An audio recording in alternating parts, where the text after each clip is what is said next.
बच्चों, कैसे हैं आप लोग? मगन हैं? आइए एक छोटा सा टॉपिक हम लोग डील करेंगे और आज का हमारा टॉपिक है डेरिवेशन ऑफ ओम्स लॉ। अब तक हमने ओम्स लॉ को पढ़ा है, स्टेटमेंट दिया है, एक्सपेरिमेंट भी किया है। आज हम ओम्स लॉ को मैथमेटिकली डिराइव करेंगे और उसके लिए हम अब एक फार्मूले को यूज़ करेंगे, I is equal to N A E V D. देखिए, V D drift velocity of electron, E magnitude of free charge on electron, A cross section area of conductor, N number of free electron within the conductor. This is what electric current. देखिए, V D का formula है minus E by M into tau, और यहाँ पर हमने केवल magnitude लिया। Magnitude का मतलब like this, that is what we can write simply V D, और ये हो जाएगा E by M into tau. यहाँ आइए, I is equal to N A E, V D E by M tau I. देखिए, N A into E square M, N A E square, और ये क्या हुआ टाउ, और ये क्या हुआ E. I am taking only magnitude. इसके बाद देखो बेटा, आपके पास एक समझ है, एक कंडक्टर है, मान लीजिए इसकी लेंथ क्या है, एल है, इससे करंट पास हो रही है आई, तो इसके दो एंड के अक्रॉस पोटेंशियल डिफरेंस अगर हम V मान लें तो E का वैल्यू होता है V by L. V potential difference across two ends of conductor divided by length of conductor. आइए, I is equal to N A E square M, E का value V by L tau. अब जरा देखिए, I, इस m को हम इधर लाएंगे तो मल्टीप्लाई हो जाएगा, एन ए ई स्क्वायर टाउ न्यूमरेटर में है,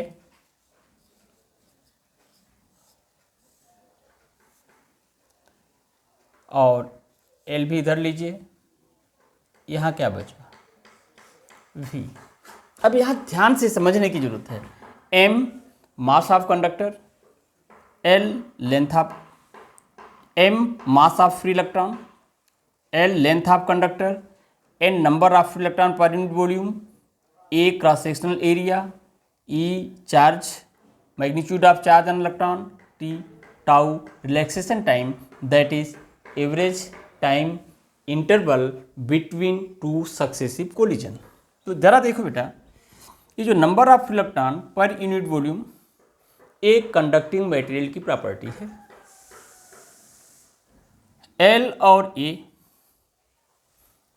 कंडक्टर से रिलेटेड है, कंडक्टर एल कंडक्टर की प्रॉपर्टी, उसकी लेंथ कम भी हो सकती है, ज़्यादा भी हो सकती है।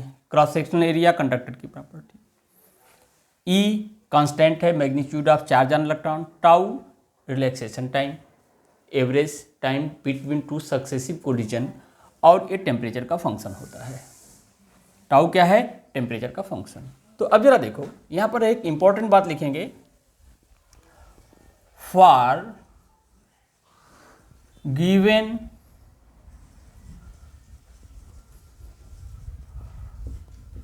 Conducting material and conductor at constant temperature। ये इंपॉर्टेंट थिंग्स है कि फॉर गिवन कंडक्टिंग मटेरियल में भी कोई चेंज नहीं, कंडक्टर मीन्स व्हाट, उसके लेंथ और उसके क्रॉस सेक्शनल एरिया में कोई चेंज नहीं, temperature is what, constant, the quantity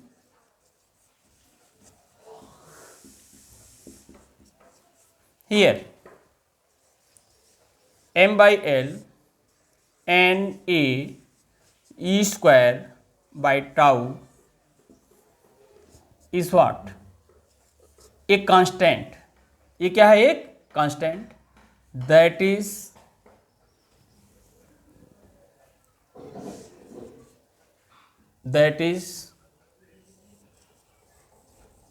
called as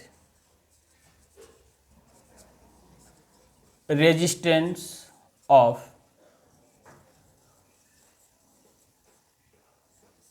conductor. इसका मतलब m l n a square tau, m l n a square tau, इसकी जगह हम क्या लिख देंगे, आर।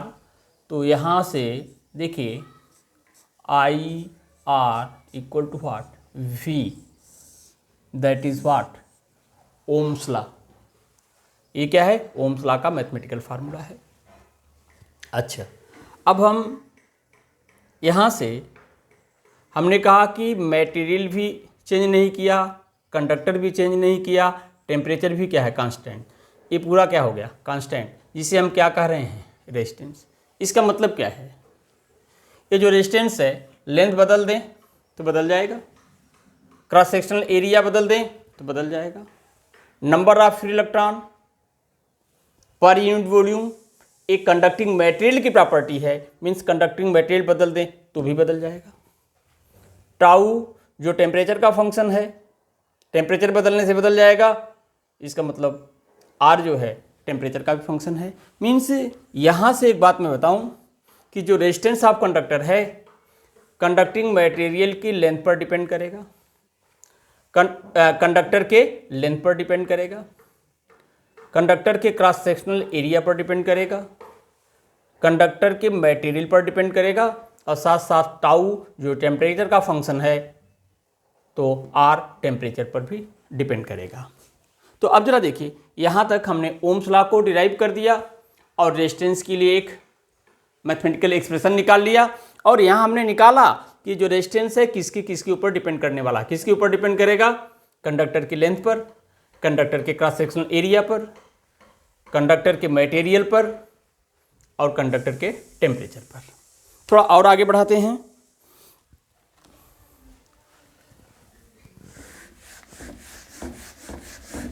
ये देखिए, अब हम इस पार्ट को देखिए कैसे लिख रहे हैं, this one R is equal to, देखिए M N A E square, M N E square tau L by.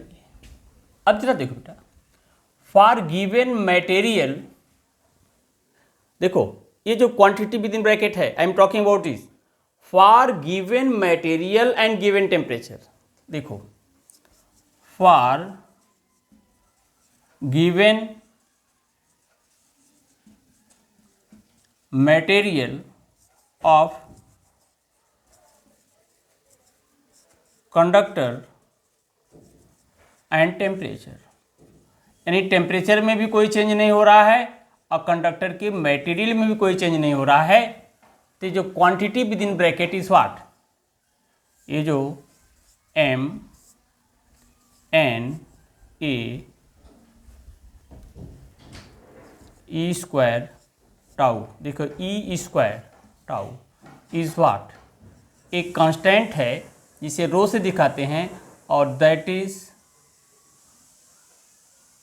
Called as resistivity of material of conductor. देखिए ये term m N E square tau, लिखा हुआ है।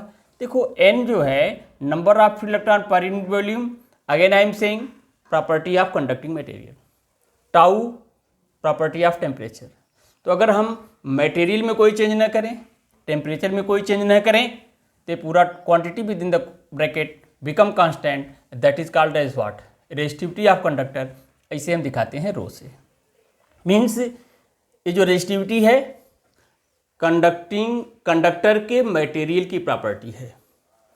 ये depend किसके ऊपर करता है, number of electron per unit volume और टेम्परेचर ऑफ मटेरियल या टेम्परेचर ऑफ कंडक्टर। तो अब यहां से एक एक्सप्रेशन हमें मिला, किसके लिए मिला भाई, रेजिस्टेंस ऑफ कंडक्टर के लिए। दूसरा एक्सप्रेशन किसके लिए मिला, रेजिस्टिविटी ऑफ कंडक्टिंग मटेरियल के लिए। तीसरा हमने जो सबसे पहले किया डेरिवेशन ऑफ ओम्स लॉ। अब जरा देखिए, अगर ये पूरा कांस्टेंट हो गया तो देखिए आप आर, इसकी जगह पर हम क्या लिखेंगे, रो एल बाई ए। अब रो इज व्हाट, कांस्टेंट है for given material of conductor. अगर इसको हटाएं तो यहाँ से हमें मिलेगा R proportional to what, l, और यहाँ से हमें मिलेगा R proportional to 1/a। Means in this lecture, छोटा सा लेक्चर लेकिन हमने ढेर सारी इंफॉर्मेशन आपको देने का प्रयास किया है। I hope you like it. Okay, एक बार मैं बता दूं कि अभी हमें ये जो रेजिस्टिविटी है उसके ऊपर टेम्परेचर का इफेक्ट होता है, और टेम्परेचर का इफेक्ट सेमीकंडक्टर के लिए अलग होता है, एलॉय के लिए अलग होता है, और मेटल के लिए अलग होता है, जिसे हम अपने आने वाले वीडियो में देने का प्रयास करेंगे। इन्हीं बातों के साथ हम आप अपने इस लेक्चर को इसी समय बंद करते हैं, फिर मिलेंगे।